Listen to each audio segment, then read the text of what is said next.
2018 Porsche 911 Car Review.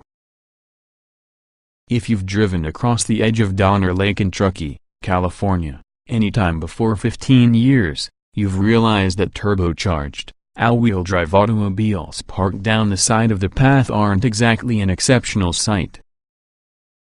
The Ur Saddle, marked as Donner Summit on I-80, sits with an elevation of 7,239 feet and also the lake itself at 5,936. To the south, Echo Summit on Highway 50 reaches 7,382 feet. As you move the Carson Pass on State Route 88 it's 8,574. Even Reno, just along the mountain, and also the former home of Porsche's North American arm, lies at the 4,505-foot elevation, not only a whole lot below Denver. Up there, forced induction is essential to maintain performance inside the thin air. The good points of 2018 Porsche 911. Sticks to everything including, we presume, Teflon, supplies a good little standard equipment you'd probably add anyway. It's a 450 horsepower Targa. The bad points of 2018 Porsche 911. Targa experience not very much different from a receptive sunroof. You could be more of a coupe or maybe a cabriolet person. Donner Pass also supports the distinction to be won from the snowiest places from the country, no less than when California isn't struggling with a drought. Until recently, the one Porsche 911 perfectly suitable for the high-altitude sports car mission was the Extraspendi 911 Turbo, which includes featured Ford-driven wheels since and off the recooled era 993 generation. Now, obviously, every 911 apart from the GT3 features a pair of charge-enhancing snails bolted to its flat-six engine. We predict a great deal of 997 and 991.1 Carrera 4 models may find themselves for auction on Reno Tahoe's Craigslist quickly, having a number of them, undoubtedly, replaced which has a 2018 911 Targa 4 GTS. Climb every mountain. Porsche says its Targa models interest alpine types, while beach dwellers often opt for the wide-open cabriolets. Despite its origin for a non-compromise inside 1960s, then any Porsche was worried that regulations inside the United States could kill convertibles. The Targa saw great success within the 1970s and 1980s.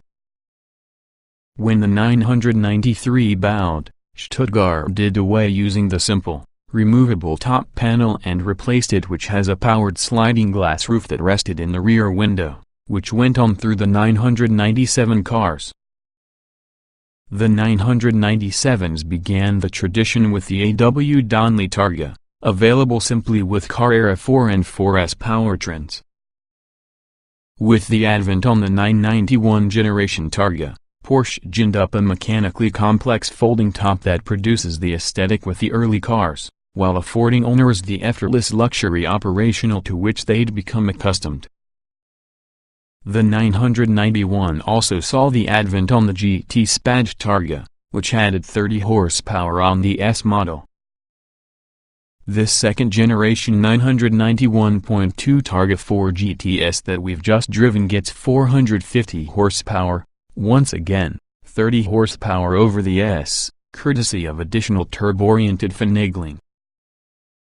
Porsche claims your vehicle will set you back 60 miles per hour in 3.9 seconds together with the manual transmission and 3.5 using the company's dual-clutch PDK automatic. Given that we hoofed a 420 horsepower Targa C4S PDK to 60 in 3.3 seconds, we've no doubt that Porsche's quoted numbers are seriously conservative. What comes with? The 911 GTS designs include often been considered the very best value from the lineup, packing in the host of features that, included with a Carrera or Targa 4S, would cost much more. Aside in the hotter engine along with the signature dark trim, GTS buyers have the center-lock wheels on the 911 Turbo S in satin black, Porsche's more aggressive sport design front fascia, the Sport Chrono package, as well as a sport exhaust. While coupe buyers get Porsche's PASM Sport Active suspension, which lowers ride height by 0.4 inch within the Carrera S, Targa and Cabriolet customers receive the still plenty sporty standard PASM system.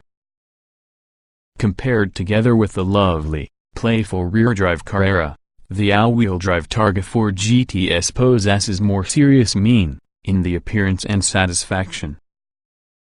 The blacked-out trim treatment adds menace towards the aesthetic, somewhat offsetting the nostalgic, elegant cheeriness from the classic Targa bar, now painted black, as an alternative to silver as around the previous GTS and normal Targas. Over the Monitor Pass, a high-speed climb in the west which hits 8,314 feet and culminates inside a series of downhill switchbacks, the Targa stayed stuck for the ground as though the Porsche's center of gravity were buried within the mountain. Some credit surely goes on the optional rear axle steering.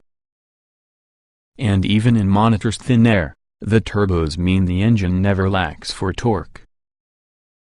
The GTS offers 405 lb-ft and operates at its torque peak between 2,150 and 5,000 revolutions per minute. Targa-topped cars provide an experience that some love, your author included. The Mazda MX-5 Miata RF, which cribs heavily from Porsche's power Targa playbook, has an elemental experience much better than with the original 911 Targa and 914. Our gripe around the modern partially open Porsche is always that it's not Targa enough to justify the stated 143-pound weight penalty over an all-wheel drive coupe. The steep rake on the 991's windshield lessens the classic Targa effect to those of a large sunroof, as well as the coupe's available sunroof Awachi is very large. True open-air aficionados will choose GTS Cabriolet, which, unlike the Targa, can be obtained with rear-wheel drive and starts at $134,050, $6,900 under the AWD Targa. Opt to drive top wheels about the cab along with the two 911s achieve price parity, perhaps making the decision harder for some. But for those mountain dwellers who would rather differentiate themselves through the beachy types for the coast, the Targa continues to be individualist's Porsche.